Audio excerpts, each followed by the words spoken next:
This is an age of speed, a nervous age that keeps our emotions stirred.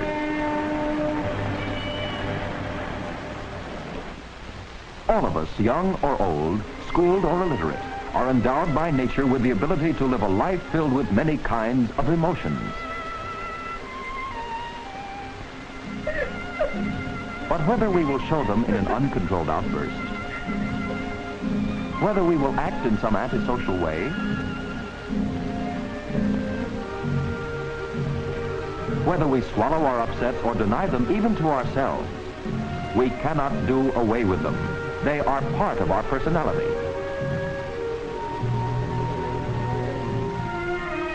We inherited many confusing and conflicting ideas about emotions, some of which still linger on. But today, people in distress need not conceal their emotional problems anymore. They can find help and counsel from a new group of specialists: psychiatrists, psychologists, social workers, and the modern religious counselors.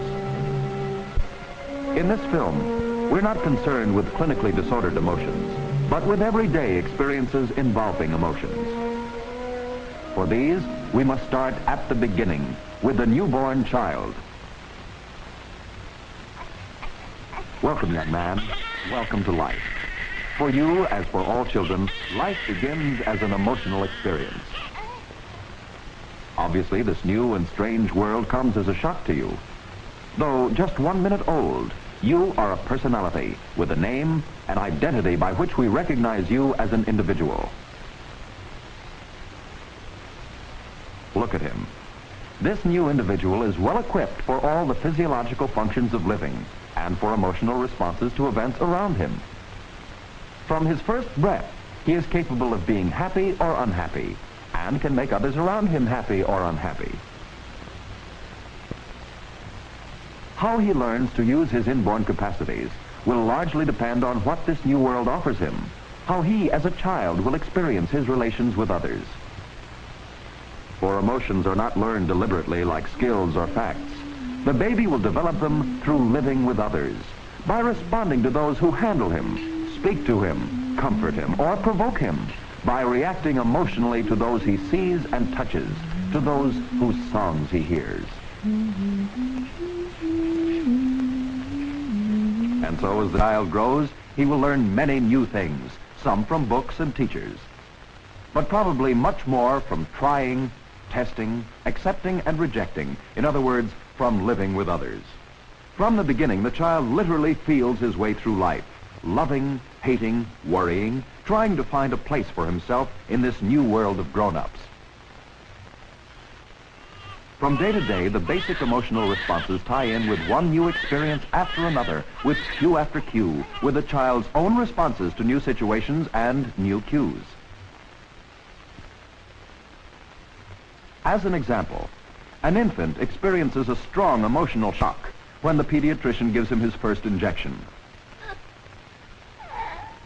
Several signals may connect with this unpleasant experience, such as the specific odor of the office, the color of the doctor's jacket, the sight of his instruments. Later, when the mother brings the child to a doctor's office, the mere smell of it may provoke the same responses that were part of the earlier experience of pain, and these in turn may release emotional responses of crying and rebelling in defense against the anticipated pain. As the child matures, she can tell herself that the visit to the doctor's office is important for her health.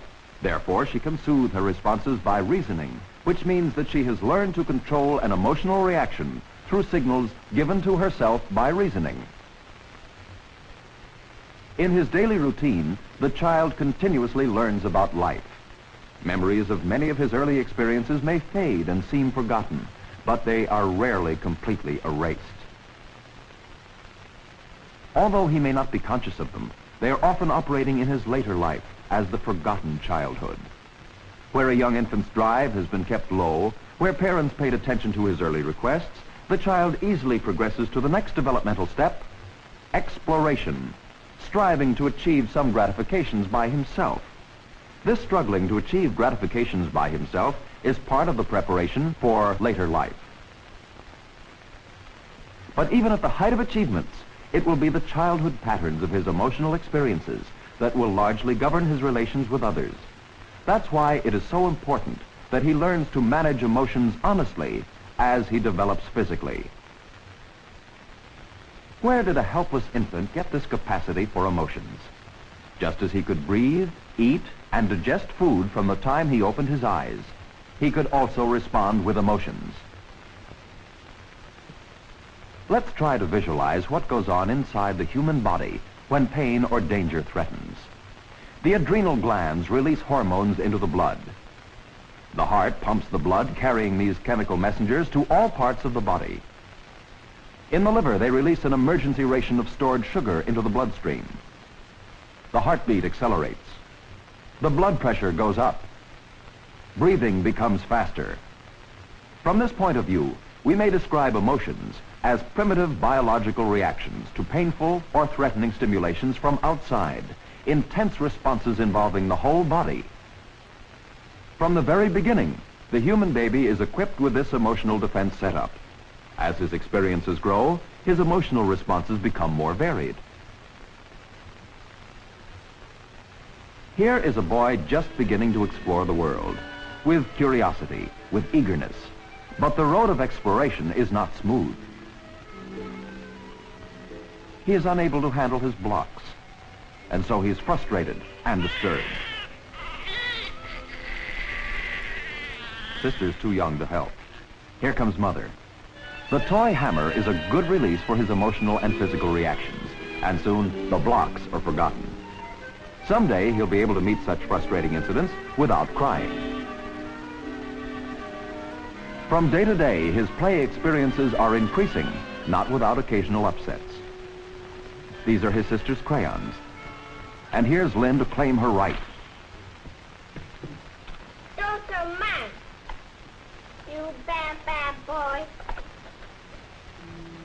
This is a familiar scene and a very significant one. Observe how Lynn uses words to express her emotions. That's quite a step forward from crying or hitting. Bad, bad boy. Sometimes grown-ups find a child's sincere expression of emotions shocking, and so may tend to undermine the child's emotional sincerity. Lynn, dear, play with your brother.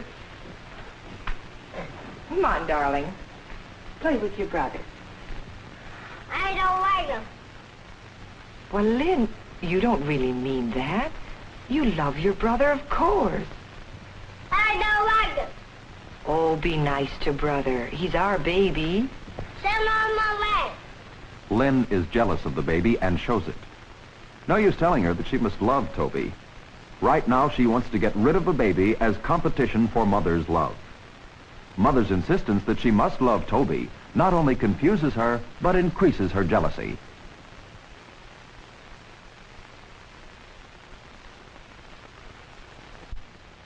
Another example.